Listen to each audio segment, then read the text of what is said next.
And I didn't We're know. live. Oh, is everyone there? Would Can it be we okay you introduce ourselves to Anna? Yeah, would it be okay if we did just do like introduce and then maybe just Yes, I was going to suggest that if everyone want to go around and introduce themselves and let Anna know if you're a public member or which municipality you're representing. Would it Can be we okay you introduce ourselves to Anna? Yeah, would it be okay if we did just do like introduce and then maybe just Yes, I was going to suggest that if everyone want to go around and introduce themselves and let Anna know if you're a public member or which municipality you're representing. Does someone have YouTube up? Yeah, would it be okay if we did just do like introduce and then maybe Yes, I was going to suggest everyone want to go around and introduce themselves and let Anna know if you're a public member or which municipality you're. Okay. That seems better. It hasn't gone yet, so just a sec. It's going to come up on my computer in a minute, so just It seems I'll let you better. know when we're ready. It hasn't gone Okay. yet, so just a sec. It's going to up on my computer in a minute, so just It seems I'll let you better. know when we're ready. It's not, Gone yet, so there's something wrong with your system, it's Aaron. going to up on my computer in a minute, so just Liz. Not our live stream might not be.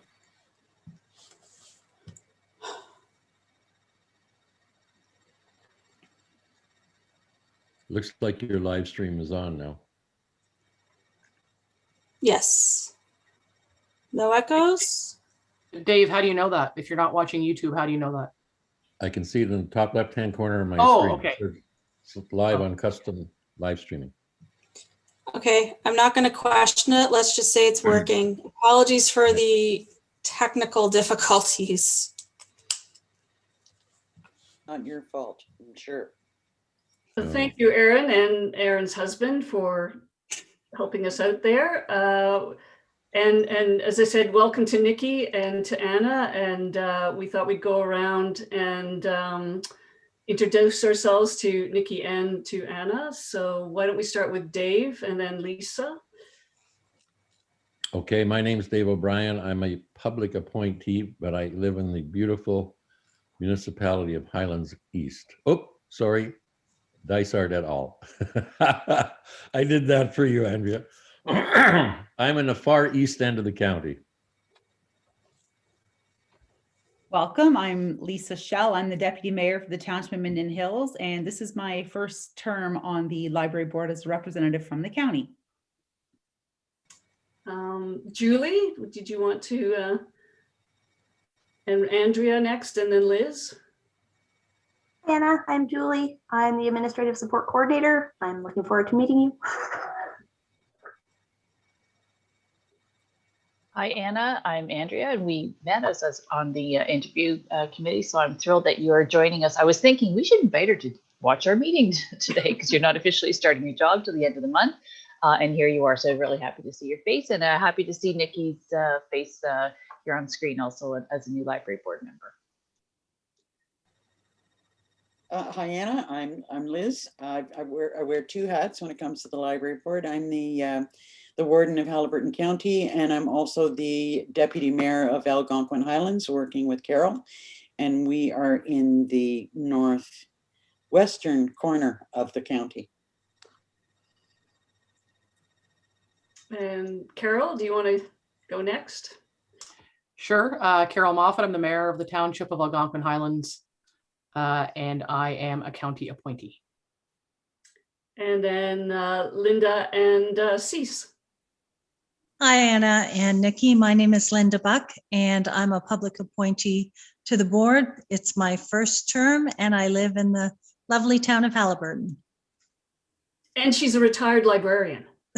Yeah, that's right. I'm Cease Ryle. I'm a board member, deputy mayor of the municipality of Highlands East, and we're in the southeast corner of the county, a little bit further east than me. Yeah.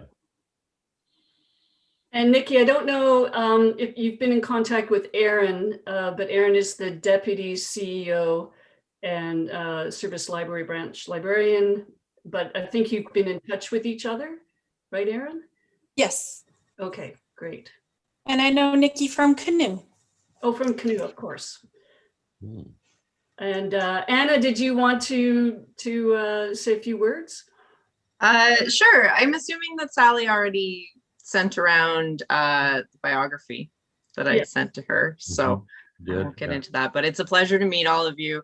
I grew up in Eastern Ontario, so I have my family is in Clayton, which is near Carleton Place, Almont area. And then my husband's family is in Minden. So I'm really looking forward to moving back east. It's a really strange move in the middle of a pandemic.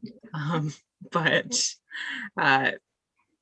yeah, I'm looking forward to it. It'll be a pleasure working with you all.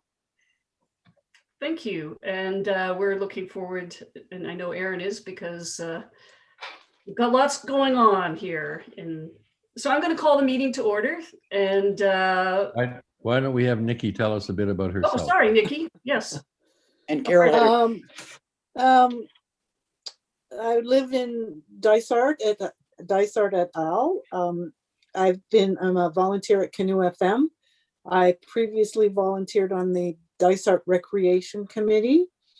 My husband is on the board at Canoe, so we're very active with Canoe FM. That's it. What else can I say?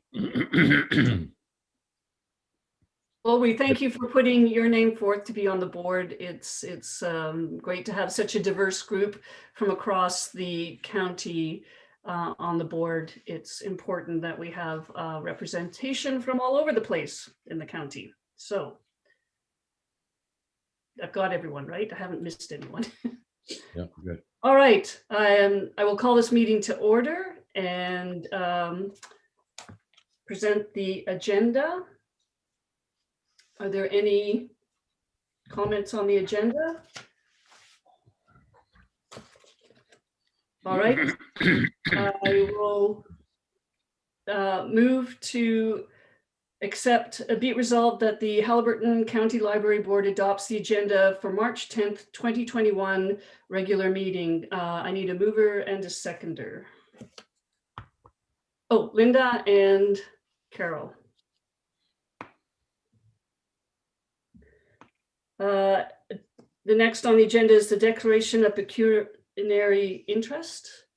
Is there Sally, you have to call the vote. Oh, I'll get it right one of these days. Really, I will. Okay. We'll get you there. We'll get you there. I know.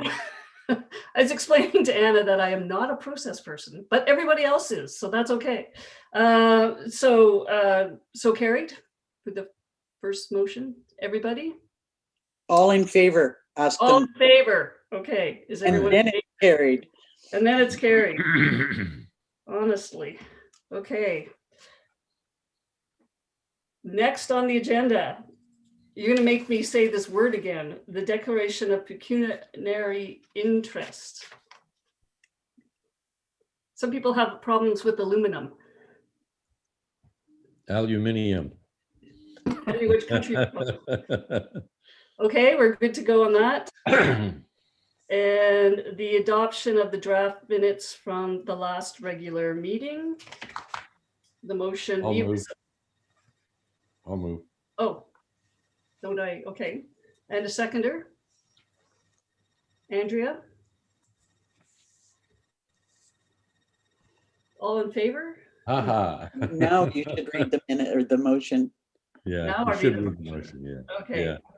Be resolved that the Haliburton County Library adopt the minutes for the February 10th, 2021 regular meeting as presented. All in favor? Yes. Moving on, we have the orientation. I don't really have one for this week or this month, sorry. Okay. Next on the agenda are the performance reports. We have the circulation of statistics by branch. and the circulation statistics by branch with totals, and the public internet access. Does anyone have any questions or comments with regard to those reports?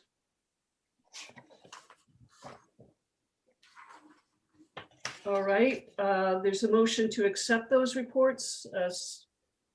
Mover and a second, Liz and Lisa. And be it resolved that the Haliburton County Library Report receives the performance reports for the period ending February 28th, 2021 for information purposes. All in favor? Yes, so carried. All right. Next up, we have the County Librarians Report, the March 10th, 2021 County Librarians Report. Did anyone have any comments? Liz? You're on mute, Liz. Sorry. I just wanted to ask Aaron what your thoughts are on reopening. Sure. So I actually just talked to the branch supervisors for Dysart, Minden, and Wilberforce today after our EOC meeting. And we will be reopening those branches as we were operating prior to Christmas on March the 16th. So this coming Tuesday.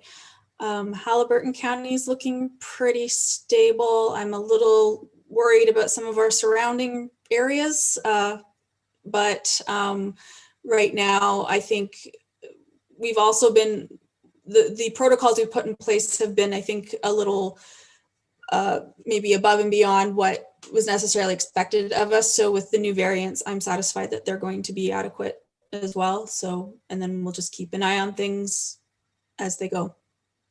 But as we've seen, it's pretty easy to go back to curbside if we need to. But we're going to give walk-ins another go starting the 16th of March.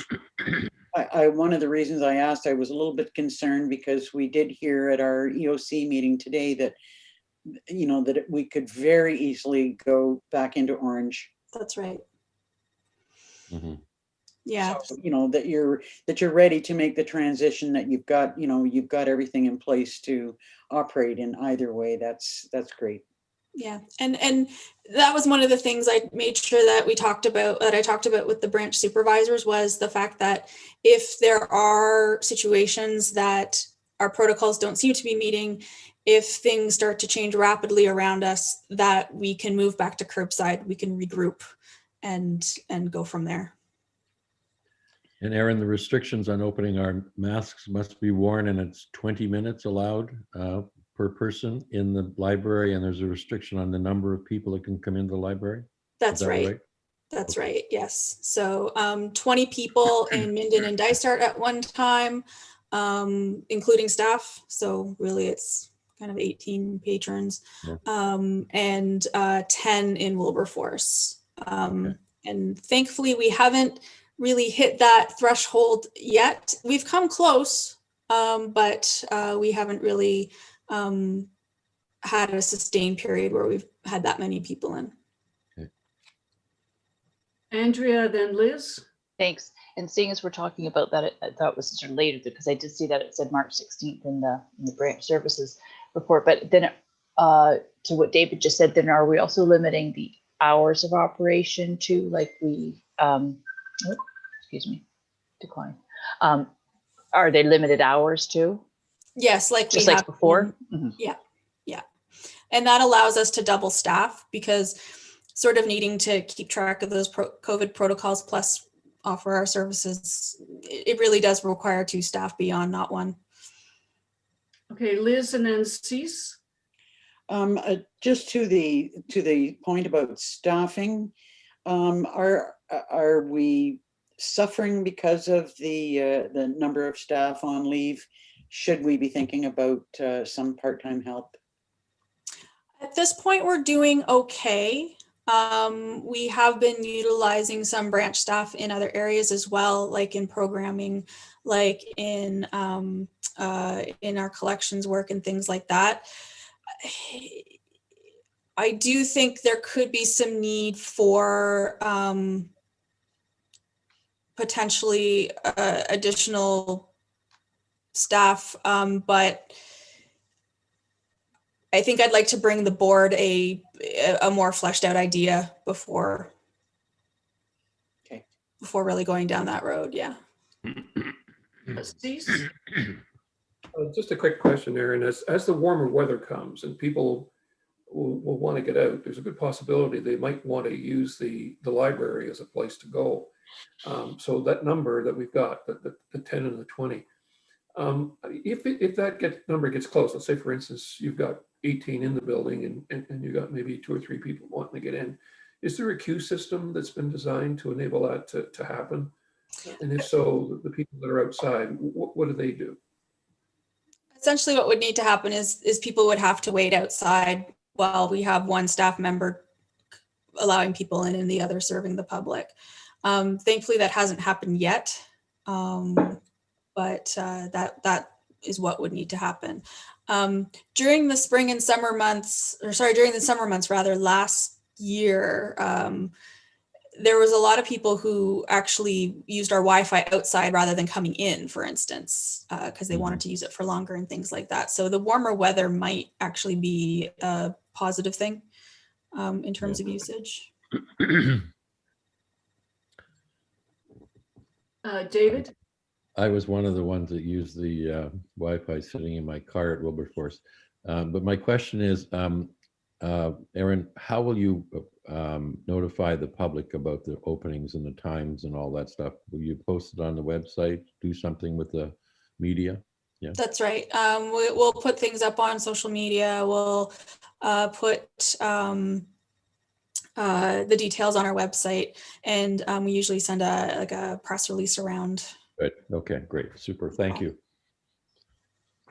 Any other questions, comments about the County Library Board report? Okay, I have a motion to receive the report. A set motion to mover and seconder. Liz and Carol.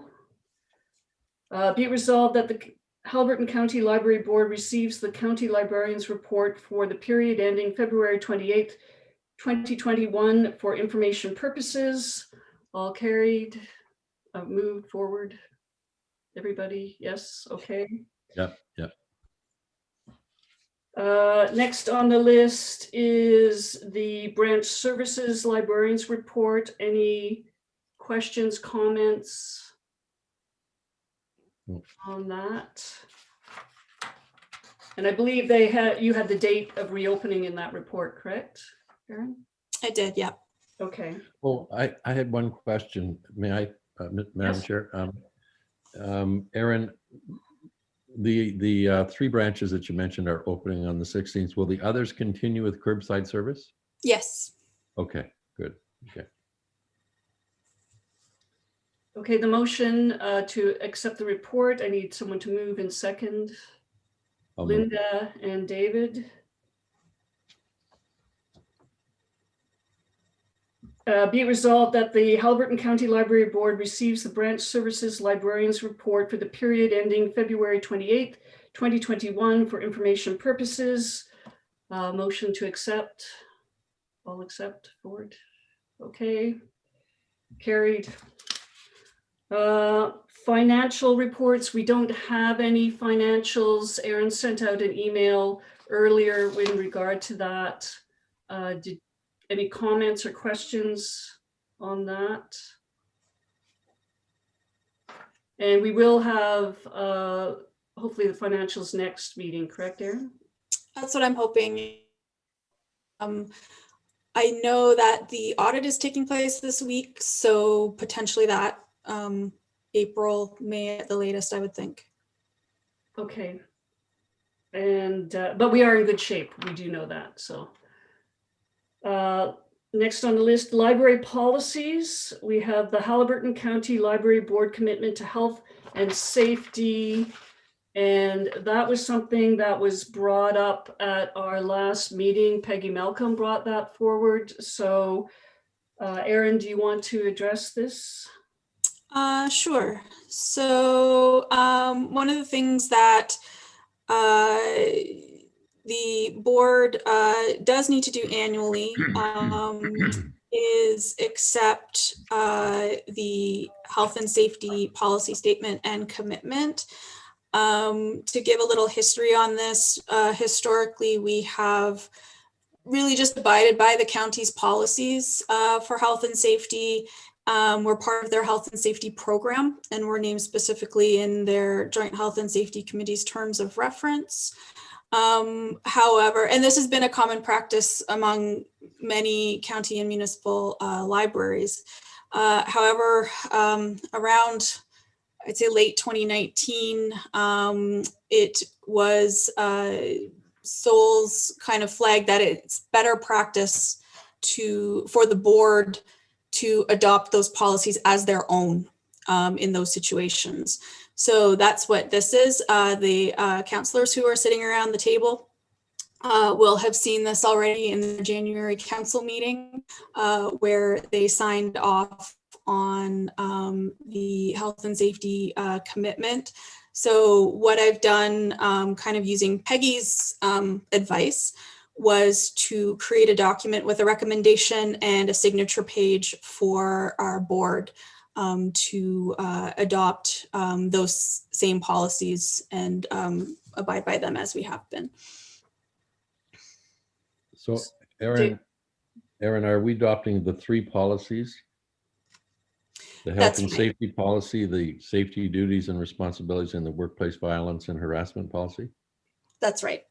Okay, thank you.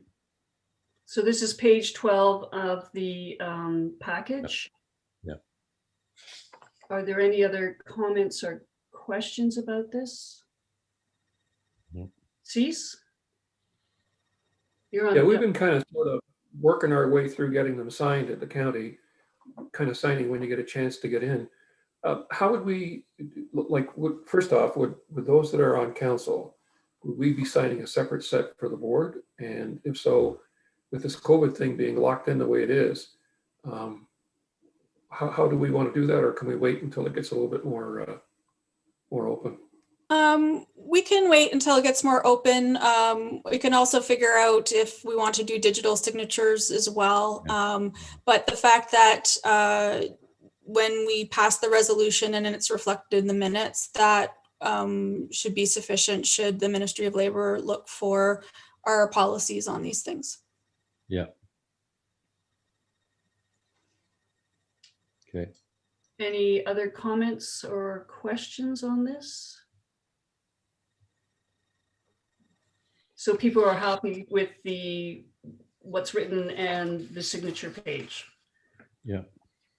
Okay, we have a motion for this. I need someone to move in second. Liz and Carol. Thank you. And the motion is, be it resolved that in accordance with best practices and to ensure that the Haliburton County Library Board fulfills its duties as an employer, that the Library Board adopt the 2021 Health and Safety Policy Statement, the 2021 Health and Safety Duties and Responsibilities Policy, and the Workplace Violence, Harassment, and Sexual Harassment Policy, and furthermore, receive the senior management commitment reviewed annually by the county department heads, including the library CEO for information, and renew their commitment to health and safety annually through the adoption of these policies in accordance with Section 25(2) of the Occupational Health and Safety Act. Okay. Mm-hmm. So carried? No, first you need to ask if we're all in favor. All in favor? All in favor. Okay, it's carried then. So Okay, that was a big one.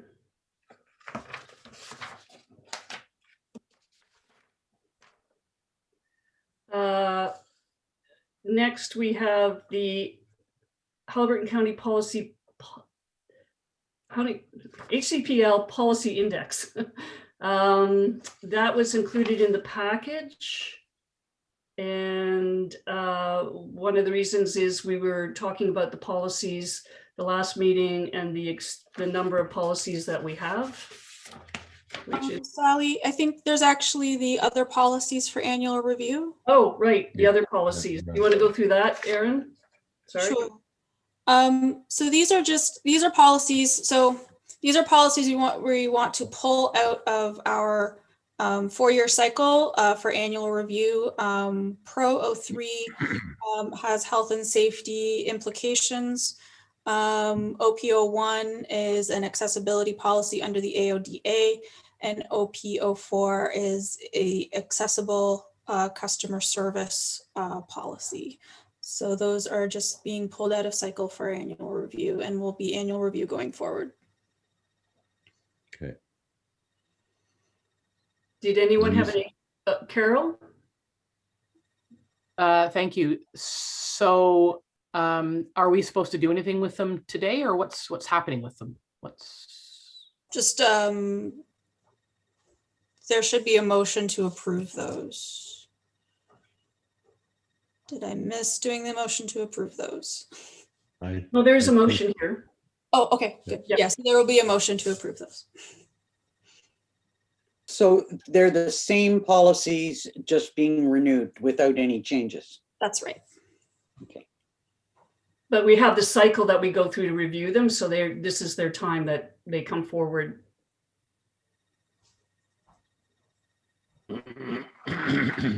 Any other questions, comments?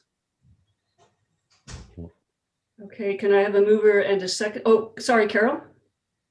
Are there any recommended changes, modifications, requirements, anything changed in the legislation that affects these policies or anything? So at this point, this is housekeeping to make sure that we're adopting them on an annual basis, and then going forward, because there's also county accessibility policies that we also abide by. And that's another section of policies that I will need to bring to the board to have adopt as their own as well. Just my plate was full with the health and safety ones in our own at this point, so they will come. I'm not sure that Carol's question has been answered. And the important question is, has there been any changes to legislation or provincial guidelines that would cause us to have to change these policies in order to come in sync with those? For these policies, I don't believe so. Okay. Any other questions, comments? May I have a mover and a seconder for the motion? Lisa and David. Be it resolved that the Haliburton County Library Board adopts the following policy: Pro 03, Safety, Security, and Emergency, OP 01, meeting of the requirements of the AODA regulations, and OP 04, accessible customer service, as part of their annual review. All in favor? Could I just ask one question? I'm sorry to belabor this. I'm just trying to figure out this seems to be different. These policies did not go to the policy committee to look at. Is that correct? They did? Okay. These were ones brought up by Peggy that the board had indicated they wanted to see come through annually. Would they normally detour over to the policy committee before they come to the board? Is that the normal procedure, or do they usually come directly to the board? Well, the policy committee saw these as part of its annual cycle, so maybe I got my wires crossed somewhere, but I thought that these were supposed to come now for annual review. So my apologies if that's the case. Andrea?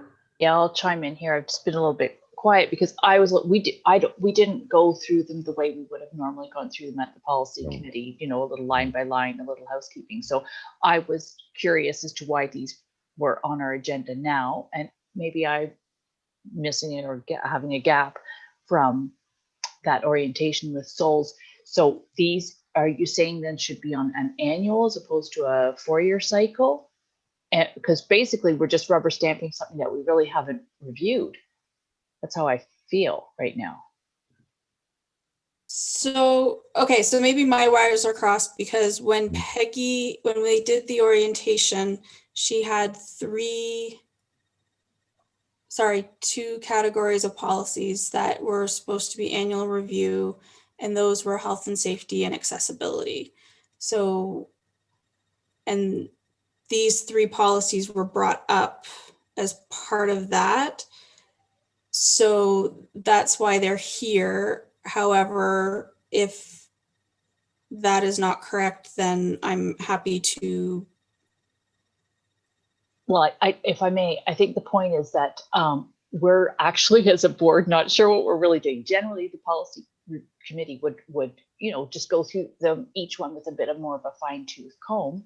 And if there is a red line because there's a title change or any change whatsoever, or they'll be brought forward saying there's no change, and then what the next cycle is. So I think I'm gapping a little bit on these, because then are these, if they haven't been vetted or looked at from the policy committee, are you asking all of the board right now that we should be going through and reading every line by line and making sure that we're satisfied, and then saying, and the next review, for instance, on the first one, the Pro 03 will be in 1 year, and every year we'll be reviewing these? Is that what? Well, that's like essentially what I thought that Peggy talked about and that the board seemed to want, was that these policies come to the board for a review every year.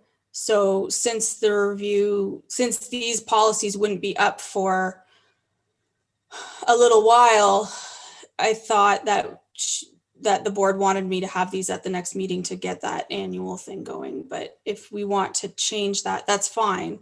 I think I'm probably just as gapping as you are, Andrea. So, Okay, Liz, and then Carol, and then Linda.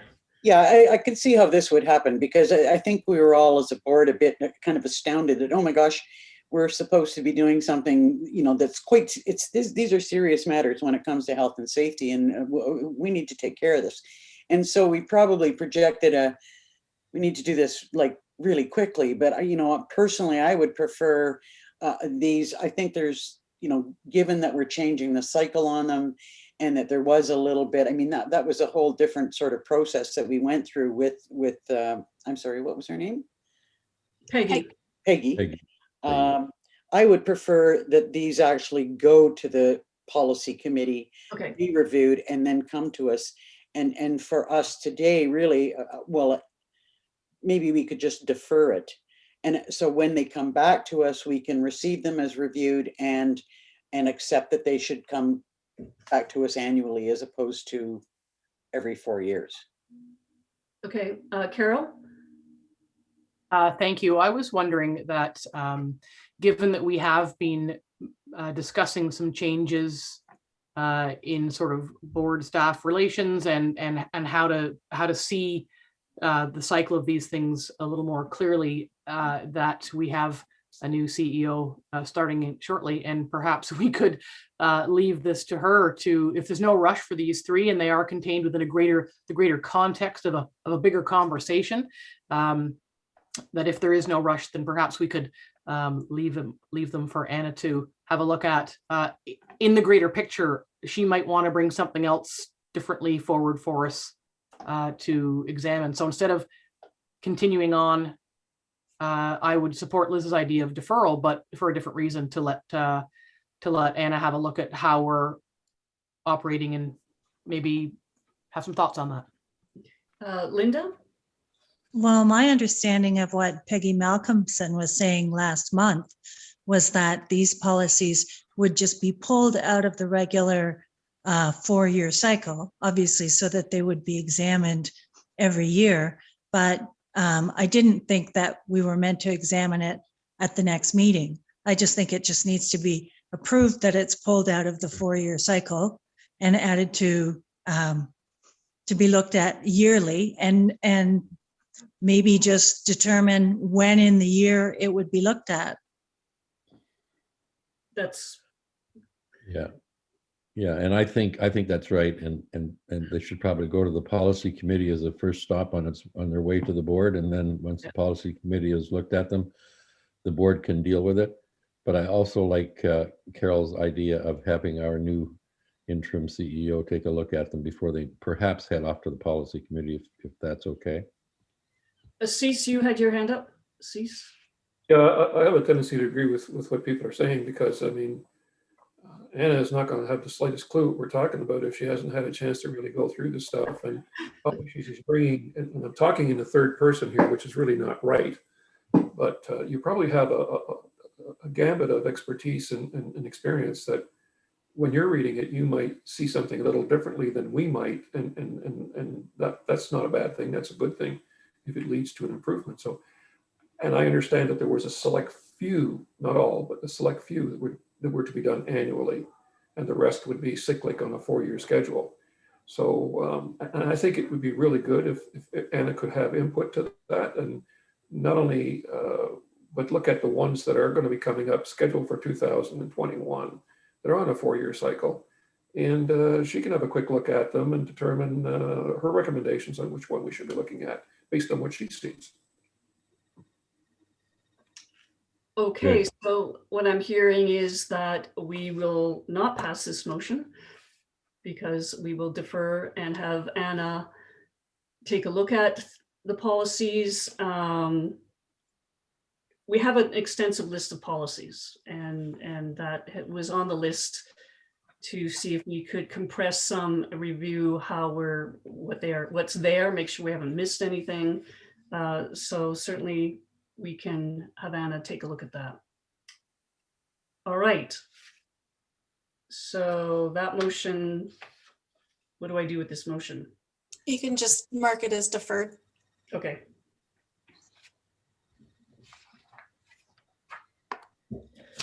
Okay.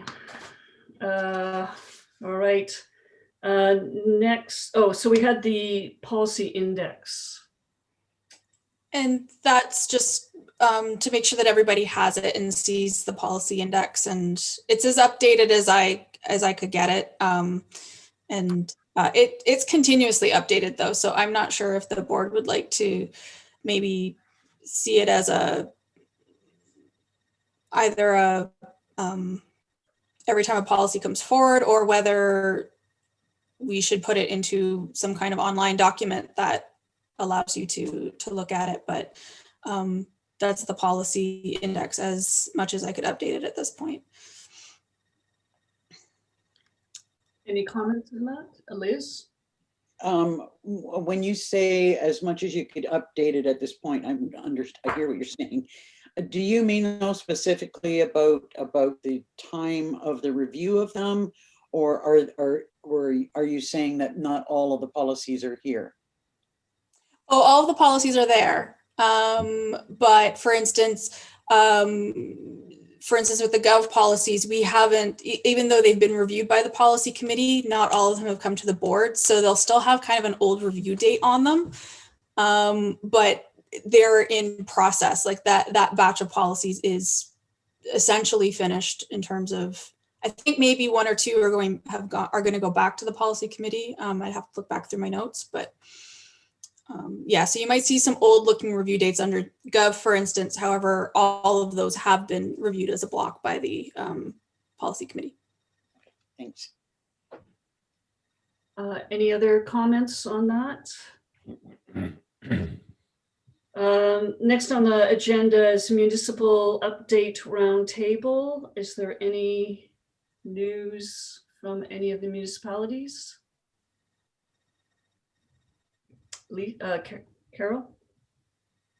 Thank you. The renovations or the installation of the stair lift project at the Stanhope Library should be underway soon. There was some challenges COVID related with delays in working with the contractor to get moving on that. And I understand that contact has been made and plans are underway. So that's good news. That's great. Thank you. Linda, any news from the Friends of the Library? Well, we had a meeting on Monday. They were telling us that they received a $200 donation from Minden Pride to purchase specific LGBT titles. And then they had a long discussion about identifying potential speakers for a Zoom program to replace their Lunch and Learn. And they're going to ask Marie Gage to be one of their speakers. She hasn't accepted yet, so I'm just letting you know that. And as well, they were asking Aaron about possible projects that they could contribute towards with the money that they received from the Canoe FM radio bingo. So that's still in process, that discussion. That's about it. And that money was about $10,000, correct? Yes, over 10,000, yeah. Okay, next on the agenda, we have the working committee reports and we have the ad hoc policy meeting report. I have somewhere. And I don't know if people had a chance to review that. Any comments? We met basically because of to follow up on Peggy's orientation and to make sure that we had something to present to the board. And that was the motion that was carried earlier on in the meeting so that we would be up to date with the health and safety policies. We also discussed several other items at the meeting, and one of those were the policies themselves. As you see, we have a pretty extensive list of policies, and whether we will, I mean, part of the plan for the policy committee was to condense them and review them. And so that was actually one of our recommendations on the to-do list, was maybe get the interim CEO to review the policy list and see where we could condense them, review them. Andrea, do you have anything to comment? No, that's a good summary, and David was also in on that meeting, which was good. So I feel like we're sort of in transition. We were doing our policies. I think it was a real eye opener, excuse me, having Peggy come to that orientation, do some orientation for us from Souls, because, you know, we realized, well, we do have like maybe some overlapping policies. We do have, so it's going to take a little, we're in a little bit of a shift and a little bit of a change. And it's, we've been going along that way where we were doing those 4-year cycle reviews and everything you want you to do. We'll change this title to this and change that to that. But now we probably have some duplication, and we probably have, I think it's an opportunity to kind of condense, but it's going to take a bit of work. Mm-hmm. As well, we talked a lot about the fact that we have adopted a lot of the county policies. For instance, all our HR policies are from the county, procurement, and what else, Erin? So health and safety. IT would be another one that we follow, because again, county IT does all of our IT stuff. So we do rely on the county for a lot of those policies. Carol? Thank you. I was going to say, excuse me, I agree with Andrea that we are in a sort of state of transition. I just feel like we're all over the map with this, and I'm not trying to be unkind to anybody. There's an awful lot of policies, and I do look forward, I'll just reiterate, I look forward to, Anna getting her teeth in there to see, help streamline what we do and don't need, and make sure that we have all the right ones and can consolidate some of the ones that maybe are, as has been mentioned, some duplication. the whole policy idea just seems really heavy to me. So I look forward to continuing robust discussion on that transition to either better understanding why there's so many or how we can streamline them a little bit. So. Yeah, I think we do have a lot of policies, and it's important to make sure that we have the right ones, that we're not missing any. Hard to believe when we have over 50 policies, but that is important to make sure that we have the correct policies in place. And David, and then Liz. So following up on Carol's point, which I agree with, one of the things we spoke about, I think, if my memory is correct, is the policy committee itself and how it gets created, and is it working? Is it ad hoc? Is it a committee of the board? All of that stuff, I think I understand that right now at this meeting may not be the time to do that, but I think that's something we have to address as a board as to what role we want the policy committee to play. Because right now it is, I think, the only committee we have of the board. If I'm not mistaken, there might be another one that I missed, but I'm just saying, let's make that part of this review, and maybe get Anna to give us some background on what her experience is with other libraries as far as these kinds of things are concerned, and the role the committee will play. I'll leave it at that. Thank you. Did you want to respond, Anna, or we'll just have that as a holding? Go ahead if you want. Yeah, sure. On other boards I've been on, usually there's a standing policy committee, but they meet as needed. So there's no regular schedule of meetings. It's just as you determine. But I mean, you have a whole list here of things that need to be reviewed annually. So I would recommend creating a work plan with a timeline of when those are going to be reviewed, and that'll sort of guide the work of the policy committee. Yeah. Good. I think that's a great idea, Anna. Thank you. And we did discuss, I know you have your hand up, Liz. Go ahead, Liz. Well, it kind of is addressed, in the recommendation where it says that, review and develop committee structure. There are other committees that we have in place. They're not necessarily working committees or active committees right now, but I really believe that we need to have a discussion about our committee structure overall, how they're established, who's on them, what the process that we're going to follow. And it says as part of a strategic planning process. I just don't want, I really think that discussion is important. I don't want it to get lost in a bin of other matters during a strategic planning process, or maybe I'd like to pin down when or how we're going to do that strategic planning process.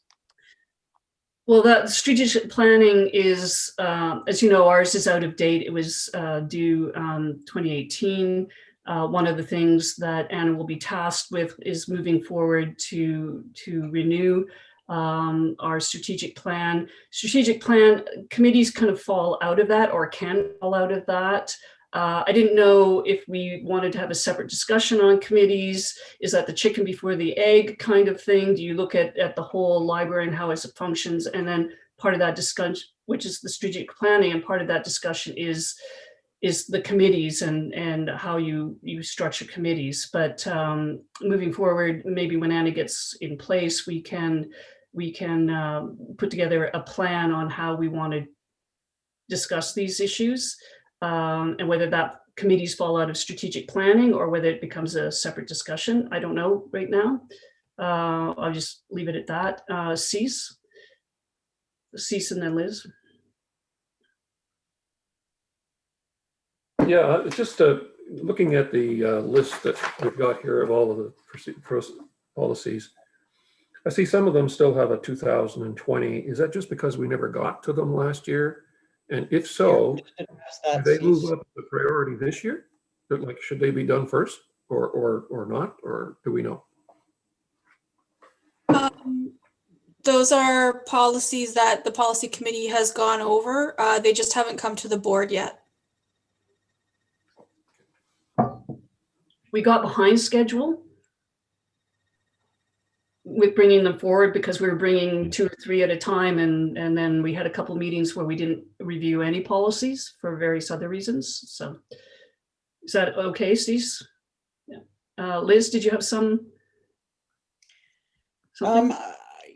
I guess I was thinking that I believe our discussion about committees and committee structure and you know what committees we need, who's on them, how they get appointed, probably could take in itself an entire meeting. And I just I don't know. I mean, maybe we need to hear from the rest of the board about am I putting the cart before the horse?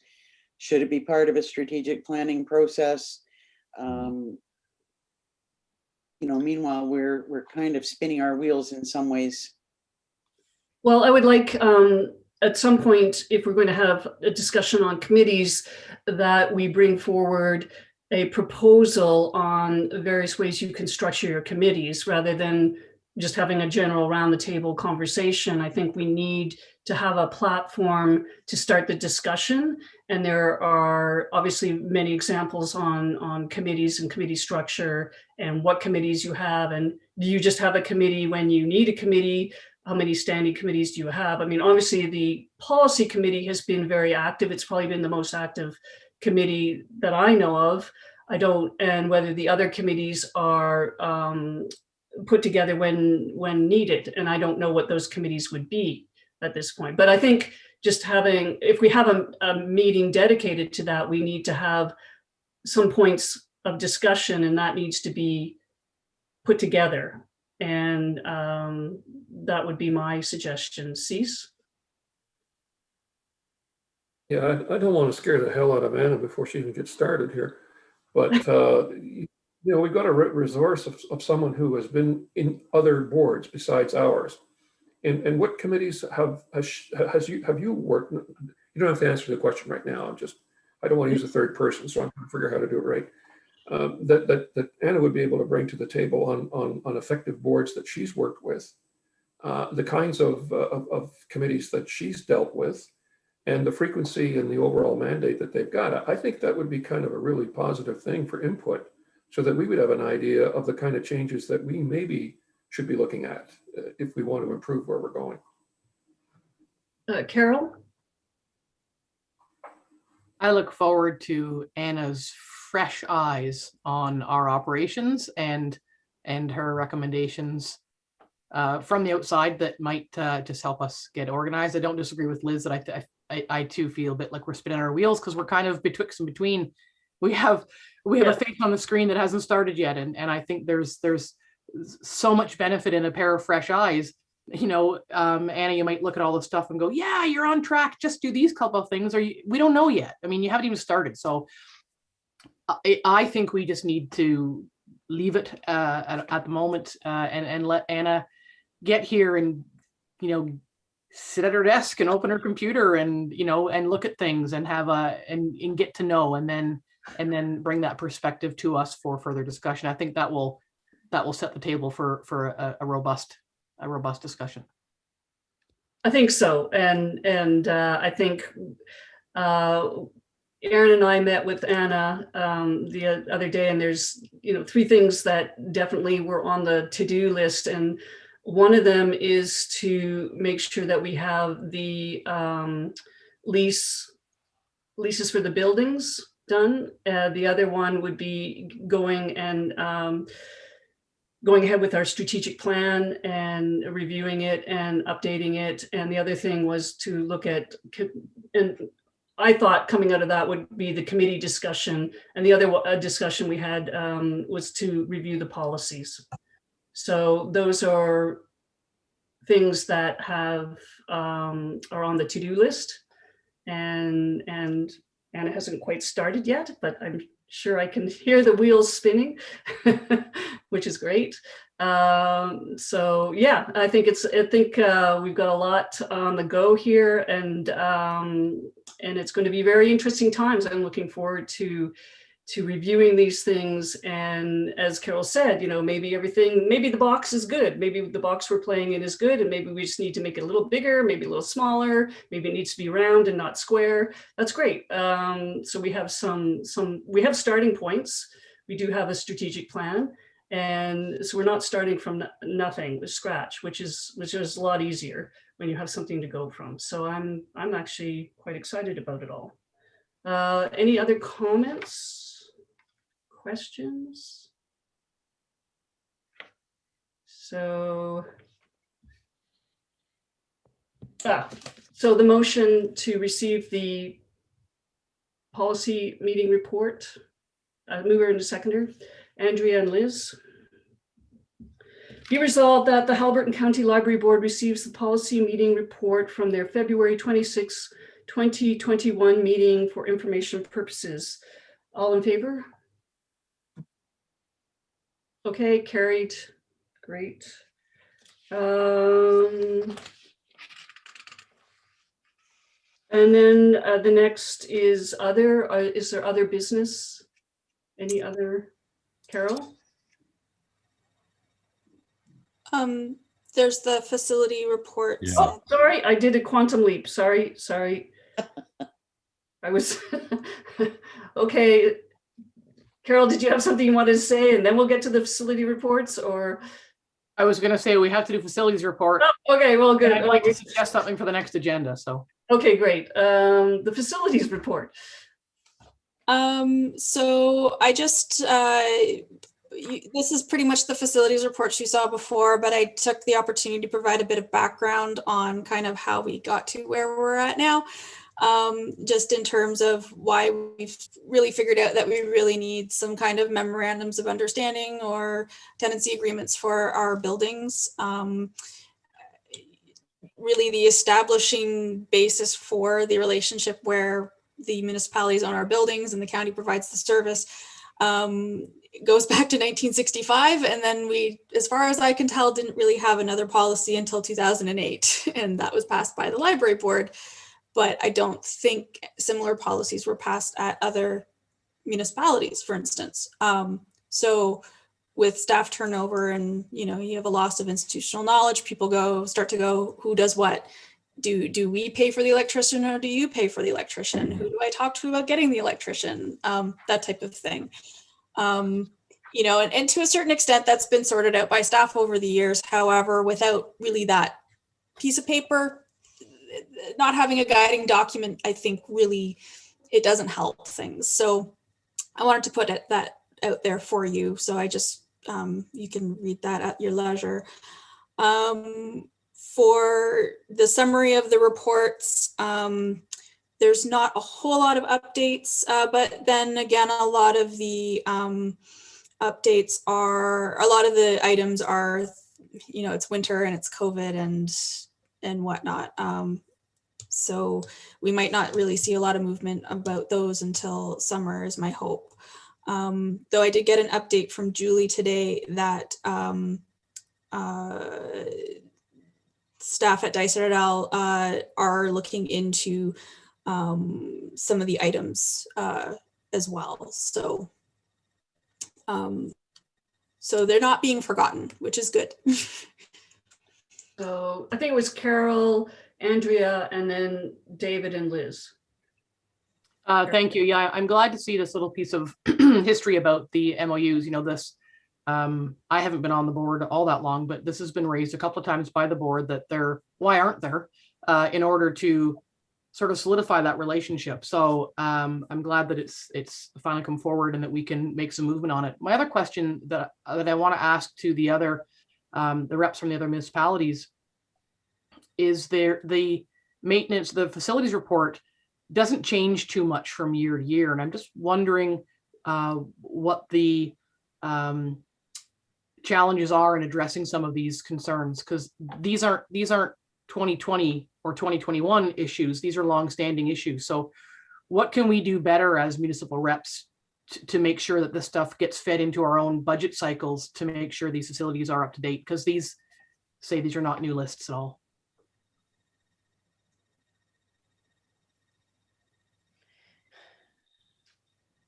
Should I go next? Yeah, just waiting. Yeah, go ahead, Andrea. Permission to speak. Yeah, yes, please. I agree with Carol too, and I really appreciate the history there, Erin. But it sort of emphasizes the fact that we do need more formal agreements, because I think you would every year there was just sort of this a list of upgrades needed, and for the most part we've been doing things, painted a Dysart branch that was only 10 years old, and do different things like that if things need replacing and whatnot. But it's just too loosey-goosey, and it really needs to be a formal, proper agreement. And I think that came to light when we saw, yes, COVID, but in fact, when the branches were closed, all the more reason that Dysart staff could have come in and done some of the repair, or we contract that out. It's so important to know who is your contact. Is it our CAO or is it somebody else? So at each one may be different. Each lease agreement may be slightly different in terms of who the contact person is and what the follow-up is for those things. But I think it's a good first step to certainly having some proper lease agreements and making sure that these buildings are maintained and looked after properly. So good. So David, Liz, and then Cease. My question has been raised. Thank you very much by both Carol and Andrea. Liz, you. Yeah, I just wanted to say that some of these items are outstanding, and I particularly like to see this. The one that really bothers me is that the washroom door does not lock in Dysart, and that has simply got to be fixed. Yes. And I'm really looking forward to us having agreements in place that really do lay out who's responsible for what, and maybe even some timelines. So this is embarrassing. Some of they do lock. You have to manually lock the push button knob, but the thing does not work. So if you're relying on that thing, that doesn't work. There's a lock. Yeah. Cease. Go ahead, Cease. Yeah, I think the MOU is something that has to happen. I mean, there's no ands, buts, or maybes about it. But the other thing too that happens is, like, for instance, whenever we deal with the IT department at the county, there's a ticket issued, basically identifying whatever it is that they want to supply to us, and then there's a need for that to be closed. And I'm not suggesting we build bureaucracy, not by any stretch of the imagination, but what I am asking and suggesting is that this list seems to be circulated, and it's the same list that we probably circulated 2 years ago. So what kind of a review program would we do to make our own municipalities, and now I'm talking as a member of a municipality that's probably delinquent, to recognize that, hey, dude, you're not doing what you said you were going to do. And now I'm speaking to myself, actually, so that we can get this list disappearing, or at least some reasonable timeline on things that could be fixed fairly quickly, and in others where there needs to be more either capital or time dedicated, that there's some kind of a closure date established.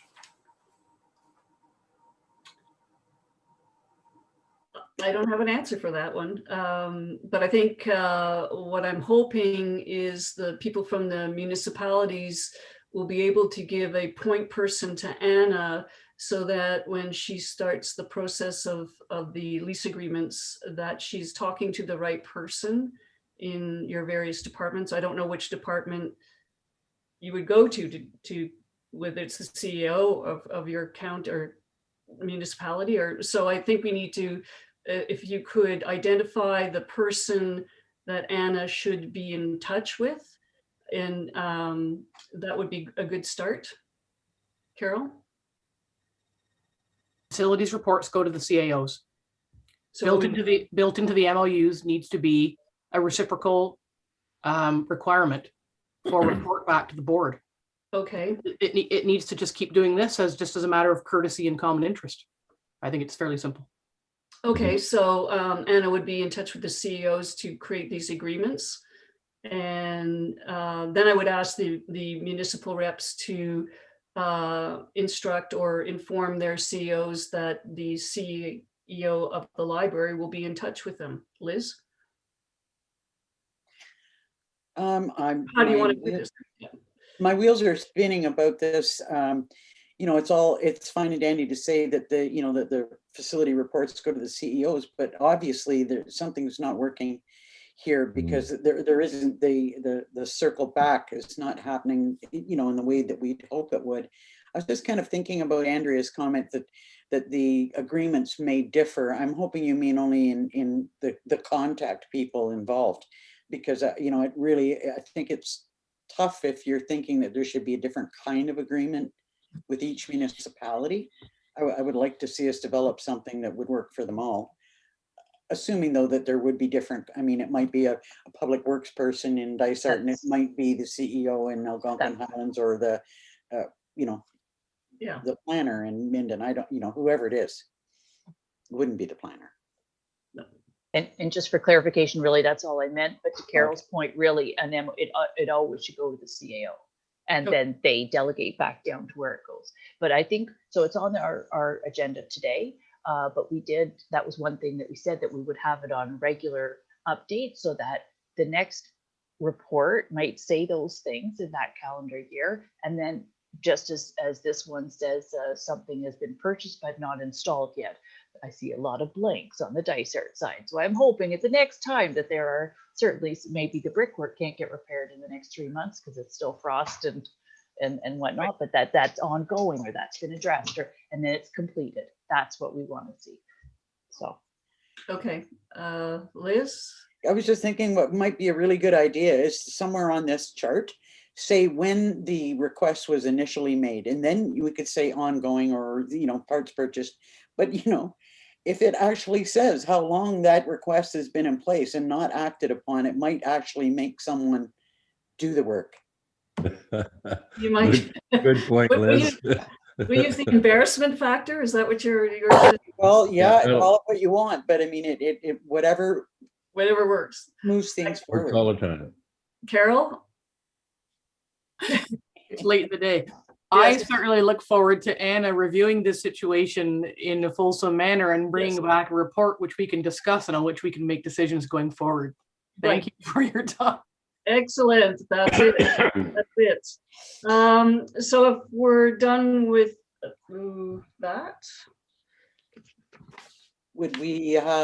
Is there a resolution to receive that report? Yes, there is. I just had to find it. Do I have a motion, a mover and a seconder? Carol and Andrea. Be it resolved that the Haliburton County Library Board receives the facilities report update for information purposes. All in favor? Yes. Yes. Okay, carried. Now we have a piece of correspondence under the other, and it's a letter from the Center of Equitable Library Access. And Erin, would you like to speak to this? So I wanted to make the board aware of this. I've also made the Friends of the Library aware of this as well. The Center for Equitable Library Access is the organization that helps provide public libraries with accessible formats. So those include accessible audio CDs, devices to play them on.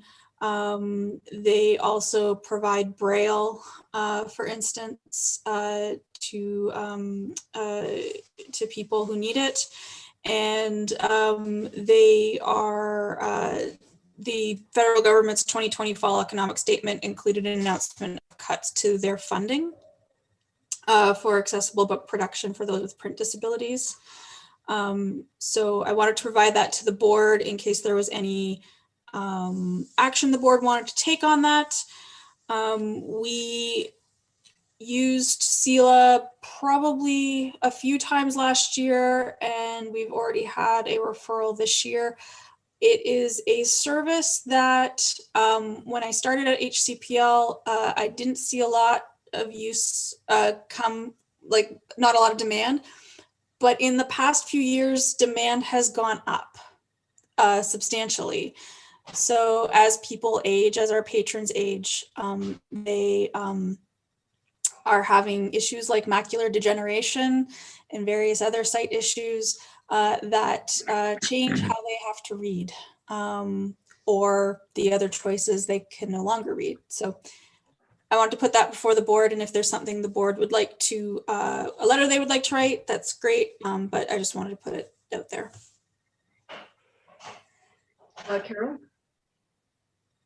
If support of this request is in the best interest of library services in general, then I would say that we should do it, not because it doesn't particularly affect us, you know, we look for support for library services as a whole, whether or not, you know, we need them today, but others do, and we might call on the support of others for one of our needs in the future. So if it would be Anna's or Erin's recommendation to support this, I would go with that. And I would say, even though demand might be kind of lower in our area, we're seeing it go up. So I think it's something that we're going to need more and more of. So yeah. Anna, you wanted to? Yeah, I can add a little bit of context to this as well. So I sit on the BC Libraries Cooperative Board, and they're the parent organization for NELS, which is the other organization that provides materials for patrons with print disabilities. So they're sort of the second organization here that had their funding cut in the same lump. About 10% of Canadians are estimated to have a print disability, and it's not just visual. It's also like if you can't hold a book, there's a really wide range. So there are some letter templates. I think CELA has provided one, as well as NELS, that the board could use. There's also a sort of joint letter of support that you can sign individually. And if Erin hasn't seen that already, then I'm happy to send it to her. It's just a really quick form that you, like a petition, essentially. I can send that to Erin. And also CELA and NELS have managed, through the advocacy that they've done so far, they've managed to get a half-hour meeting with Minister Qualtrough on Monday. So if the board is able to get something in before then that's even better, although I know that's very soon. Liz? I'd be willing to make a motion that we do write a letter of support on this. You know, and using one of the templates if they're felt to be appropriate. And I would second that. I would second that motion. Let's get it going right away, so it's there on Monday. I think it's really important we support these organizations because in the long run, what they stand for is something that's going to be affecting our library and other libraries across the country. Absolutely. So we have a motion to send a letter of support to the Center of Equitable Library Access. And I have a David and Liz. Yeah. And we can use one of the template letters that either Erin or Anna might have as the letter. All in favor? Yes. Okay. Yes, and we will get that to them hopefully by Monday for sure. Good information. Is there anything else under other that needs to be? Oh, Carol. I would like on the next agenda to have a conversation about the meeting time. The meetings were late in the afternoon to accommodate a member who is no longer on the board. Doesn't matter where it lands. I would just like to have the conversation. Thank you. Thank you, Carol. I'm all over that. Yeah. Okay. Well, that's good. Anything else for the next agenda? Andrea? This isn't for the next agenda. It's just something I want to share. So maybe if we could adjourn, because it's not part of the meeting, but I just want to share with the library board as a friendly, just a little tidbit. After we adjourn? After we adjourn, before we hit all leave, I just have something I want to share. Sure. Is there anything else? The next meeting date is April 14th at 4 p.m. And I have a motion to adjourn, a mover and a seconder. Linda and Lisa. All right, the meeting, I don't have to read out the motion, do I? Be it resolved that the March 10th, 2021, a regular meeting of the Haliburton County Library Board is now adjourned. All in favor? Okay.